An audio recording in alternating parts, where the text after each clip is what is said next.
നമസ്കാരം. കഴിഞ്ഞ നാളുകളിൽ എൻ്റെ വീഡിയോ കണ്ടവർക്കും എന്നെ പ്രോത്സാഹിപ്പിച്ചവർക്കുമൊക്കെ വളരെ നന്ദി.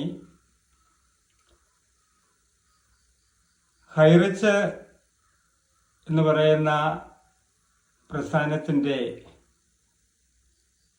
അക്കൗണ്ട് ഫ്രീസിങ് ആക്കിയിട്ട് ഈ മാസം 7-ാം തീയതി ആകുമ്പോൾ 2 വർഷം പൂർത്തിയാകുകയാണ്.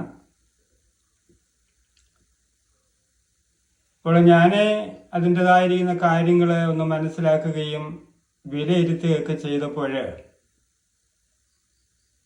ചില കാര്യങ്ങൾ നിങ്ങളുമായിട്ട് പങ്കുവയ്ക്കുവാനായിട്ട് എനിക്ക് താല്പര്യമുണ്ടായി. അങ്ങനെയാണ് ഈ വേളയിൽ വീഡിയോ ആയിട്ട് നിങ്ങളുടേതായിരിക്കുന്ന മുമ്പിൽ നിൽക്കുന്നത്. ദൈവത്തിൻ്റെ കയ്യൊപ്പുള്ളതായിരിക്കുന്ന കമ്പനിയാണ്. 16 ലക്ഷം ജനങ്ങളാണ് ഈ കമ്പനിയിലെ വരുമാനം വാങ്ങിച്ചുകൊണ്ട് നിന്ന് പ്രവർത്തിക്കുകയും അവിടുതായിരിക്കുന്ന ജീവിതം അതിൽ കൂടെ തന്നെ ധന്യമായി തീർന്നായിരിക്കുന്ന ഒരു രംഗമായിരുന്നു. ഇപ്പോൾ ഈ കമ്പനിക്കെതിരെ ഉള്ളതായിരിക്കുന്ന ഒരു ആക്രമണം ഉണ്ടാകാനുള്ളതായിരിക്കുന്ന സാഹചര്യങ്ങളും 2 വർഷം പൂർത്തിയായിട്ടും അതിൻ്റെതായിരിക്കുന്ന അക്കൗണ്ട് ഫ്രീസിങ് ആക്കാത്തതിൻ്റെതായിരിക്കുന്ന ചില കാര്യങ്ങളൊക്കെ ഒന്ന് വിലയിരുത്തുകയാണ് ഞാൻ ചെയ്യുന്നത്. 2023 7-ാം തീയതിയാണ് ഈ കമ്പനിയുടേതായിരിക്കുന്ന അക്കൗണ്ട് ഫ്രീസിങ് ആക്കിയത്. ഇപ്പോൾ ഡിസംബർ 7 ആകുമ്പോൾ 2 വർഷം പൂർത്തിയാകുകയാണ്.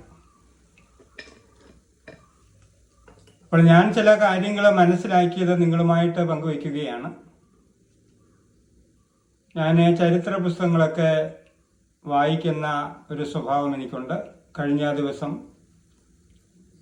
19-ാം നൂറ്റാണ്ടിലെ കേരളം എന്നുള്ളതായിരിക്കുന്ന ഒരു ചരിത്ര പുസ്തകം വായിച്ചപ്പോൾ അതിലെ ചില കാര്യങ്ങൾ എനിക്ക് മനസ്സിലാക്കുവാനായിട്ട് ഇടയായി തീർന്നു.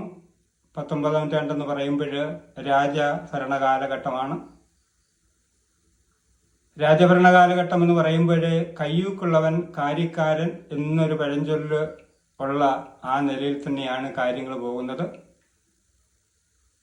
അയൽ രാജാക്കന്മാരെ യുദ്ധം ചെയ്ത് തോൽപ്പിച്ച് പ്രജകളെയും ഈ രാജ്യം ഭരിച്ചിരുന്ന രാജാവിനെ പോലും അടിമയാക്കി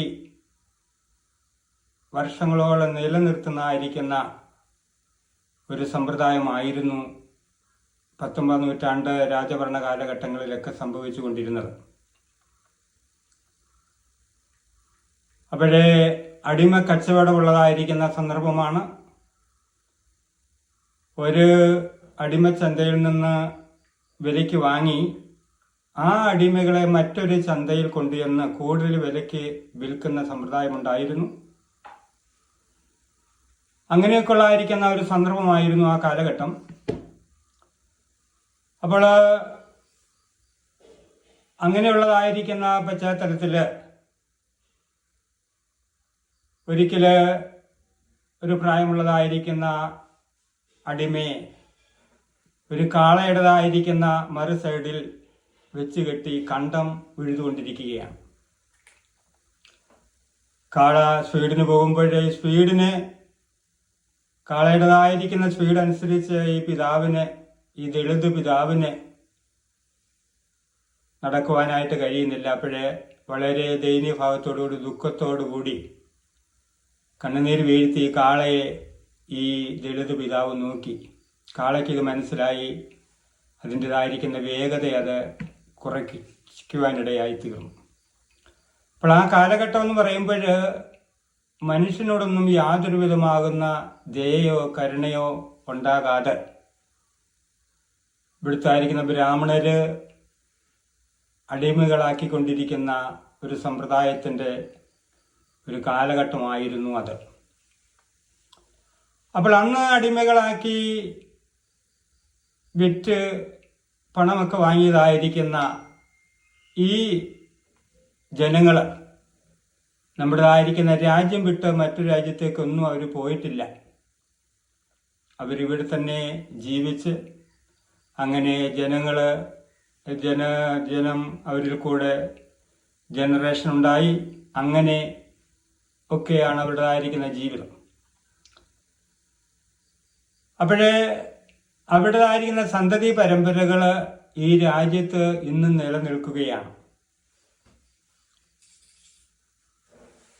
ആ സാഹചര്യത്തില് മറ്റുള്ളവരെ അടിമയാക്കണമെന്നുള്ളതായിരിക്കുന്ന അവിടെ രക്തത്തിൽ അലിഞ്ഞു ചേർന്നതായിരിക്കുന്ന ആ സ്വഭാവം ഈ തലമുറകൾക്കുമുണ്ട്.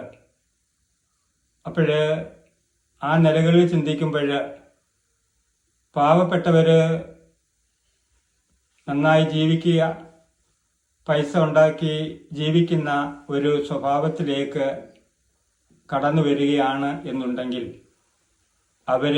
അതിനെ വിരാമമിടുന്നതായിരിക്കുന്ന ഒരു പ്രവണത ഇവിടുതായിരിക്കുന്ന ജീവിതത്തിലുണ്ട്. അതിനെക്കുറിച്ച് എൻ്റെ അനുഭവം തന്നെയാണെങ്കിൽ പറയുകയാണെങ്കിൽ ധാരാളം കാര്യങ്ങളുണ്ട്. അത് മറ്റൊരു വീഡിയോയിൽ ഞാൻ നിങ്ങളുമായിട്ട് പങ്കുവയ്ക്കാം. ഹൈറത്ത് എന്ന് പറയുന്നതായിരിക്കുന്ന പ്രസ്ഥാനത്തിൽ ജോയിന്റ് ചെയ്തിട്ടുള്ളവരെല്ലാം തന്നെ വളരെ പാവപ്പെട്ടവരാണ്. ടാപ്പിംഗ് തൊഴിലാളികൾ, വിദേശത്തെ ജോലി നഷ്ടപ്പെട്ടവര്,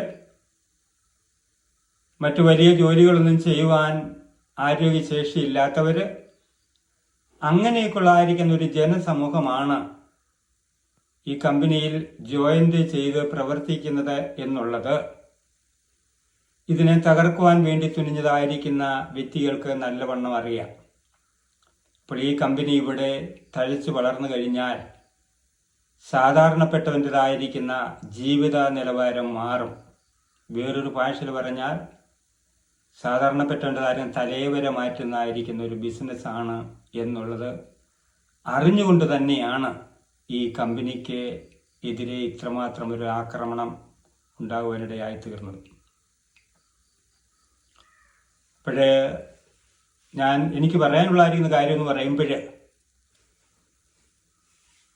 സമൂഹ ജീവിയായിരിക്കുന്ന അല്ലെങ്കിൽ സഹജീവിയായിരിക്കുന്ന മനുഷ്യനോട് കരുണ കാണിക്കാതെ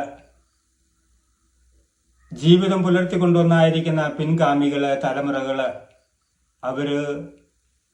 നമ്മളോട് യാതൊരു കരുണയോ ദയയോ ഒന്നും തന്നെ കാട്ടുമെന്ന് ഒരിക്കലും നമുക്ക് പ്രതീക്ഷിക്കുവാൻ കഴിയത്തില്ല. ആ നിലകളിൽ ചിന്തിക്കുമ്പോൾ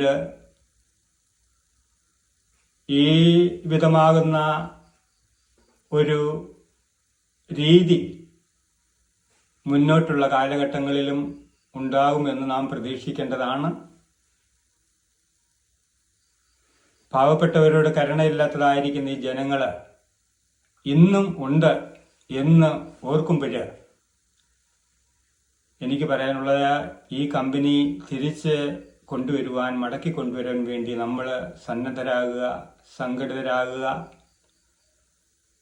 എന്ന് ഉള്ളതായിരിക്കുന്ന ഒരു പ്രതിജ്ഞ നമ്മുടേതായിരിക്കുന്ന ജീവിതത്തിൽ ഉണ്ടാകേണ്ടത് വളരെ അത്യന്താപേക്ഷിതമാണ്.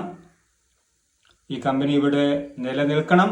കാരണം മറ്റ് രാജ്യങ്ങളിലൊക്കെ ഇന്ത്യയിൽ നിന്ന് പോയിട്ടുള്ളതായിരിക്കുന്നവരെയൊക്കെ ആ രാജ്യങ്ങളിൽ നിന്ന് പറഞ്ഞു വിടുന്നതായിരിക്കുന്ന ഒരു പ്രതിഭാസമാണ് നടന്നുകൊണ്ടിരിക്കുന്നത്. ആ സാഹചര്യങ്ങളിൽ അവരൊക്കെ മടങ്ങി നമ്മുടേതായിരിക്കുന്ന രാജ്യത്തേക്ക് വന്നു കഴിഞ്ഞാൽ അവർക്ക് തൊഴിലാവശ്യമാണ്. ഈ ഒരു കമ്പനി ഇവിടെ നിലനിന്നു കഴിഞ്ഞാൽ അവർക്ക് ഒരു വരുമാനമായി അങ്ങനെ ഒരു ശുഭ ജീവിതം സകലർക്കും ഉണ്ടാകും എന്ന് ഞാൻ കരുതുകയാണ്. ആയതിനാൽ ഈ കമ്പനി തിരികെ കൊണ്ടുവരുന്നതിന് നമ്മൾ സംഘടിതരാകുക, ശക്തരാകുക, പ്രയത്നിക്കുക. അതിൻ്റെതായിരിക്കുന്ന നല്ല മടങ്ങി വരവിന് വേണ്ടി നമ്മളാൽ കഴിയുന്നതൊക്കെ ചെയ്യുവാൻ ആഹ്വാനം ചെയ്തുകൊണ്ട് ഈ വീഡിയോയിൽ നിന്ന് വിരമിക്കുന്നു. നന്ദി, നമസ്കാരം.